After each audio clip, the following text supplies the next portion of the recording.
इतिहासकार और लेखक रामचंद्र गुहा की किताब विदेशी खेल अपने मैदान पर में उन्होंने क्रिकेट का एक समाजशास्त्रीय विश्लेषण करने की कोशिश की है। इस किताब में बकौल लेखक भारतीय क्रिकेट के इतिहास के गुमनाम क्रिकेटरों के बारे में पड़ताल की गई है। आजादी के बाद शायद 3 या 4 दलितों ने क्रिकेट खेला है, लेकिन उन्हें वो शोहरत हासिल नहीं हुई जिसके वे हकदार थे। क्या भारतीय क्रिकेट में भी ऊंची जातियों और उच्च वर्गों का ही दबदबा है?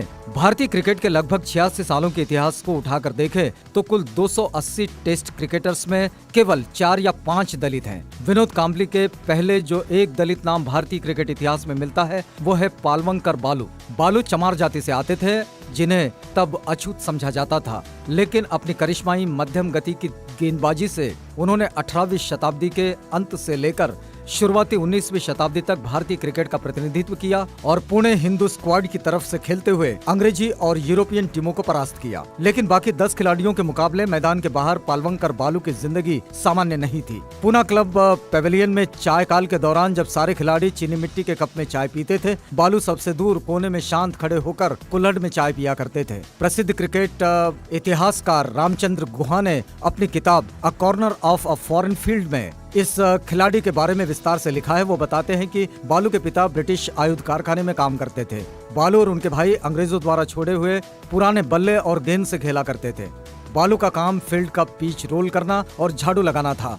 धीरे धीरे वो बल्लेबाजों को उनकी प्रैक्टिस में मदद भी करने लगे। बालू घंटों उन्हें अभ्यास कराते, लेकिन उन्हें बैटिंग करने का मौका नहीं मिलता। बालू का कौशल आहिस्ता आहिस्ता सबके कानों तक पहुंचने लगा। जल्द ही उन्हें लोकल पुना हिंदू स्क्वाड की तरफ से खेलने का न्योता मिला।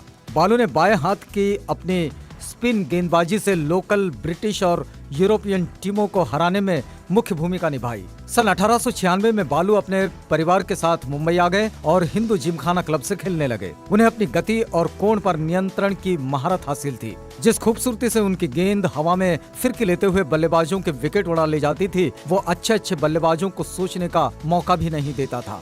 विरोधी खिलाड़ी बताते थे कि उनका स्टेमिना भी बहुत कमाल का था। बिना थके वो घंटों गेंदबाजी किया करते थे। गुहा ने आगे लिखा है कि 1905 में वेल्स के प्रिंस भारत में क्रिकेट मैच देखने आए थे। वो भारत और इंग्लैंड के सबसे बेहतरीन खिलाड़ियों की भिड़ंत देखना चाहते थे। नतीजा ये हुआ कि बालू की बॉलिंग की बदौलत शाही क्रिकेट टीम भारत से हार गई। नतीजतन 30 साल के दलित क्रिकेटर पालवंकर बालू, जिसे चाय भी पीनी पड़ती थी तो मिट्टी के बर्तन में, उसे उस जीत के पश्चात पूरी टीम के साथ खाने का न्योता दिया गया। 1923 में उन्हें करियर के आखिरी क्रिकेट सत्र में एक मैच में नियमित कप्तान के बीच मैच से हटने की वजह से उन्हें कप्तानी भी दी गई। क्रिकेट करियर के बाद उनकी बाबा साहेब डॉक्टर भीमराव अंबेडकर से मित्रता हो गई। अंबेडकर ने उन्हें दलितों का हीरो बताया। अगले 6 सालों में भारतीय टीम ने कुछ खास तो नहीं किया, लेकिन बालू का प्रदर्शन अपने शिखर पर था। उन्होंने कुल 114 विकेट हासिल किए। उन्होंने ऑक्सफोर्ड और कैम्ब्रिज की टीमों के विरुद्ध खेला। उन्होंने इंग्लैंड के कुछ बेहद प्रतिष्ठित मैदानों पर भी खेला है। उनकी उपलब्धि और प्रतिभा की बदौलत उन्हें कई ऑफर आए कि वे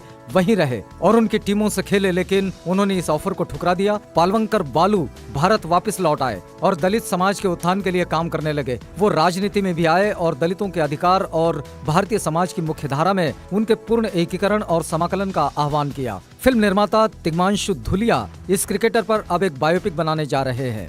बालू टाइटल वाली ये फिल्म बाएं हाथ के स्पिनर बालू पालवंकर की कहानी बयां करेगी।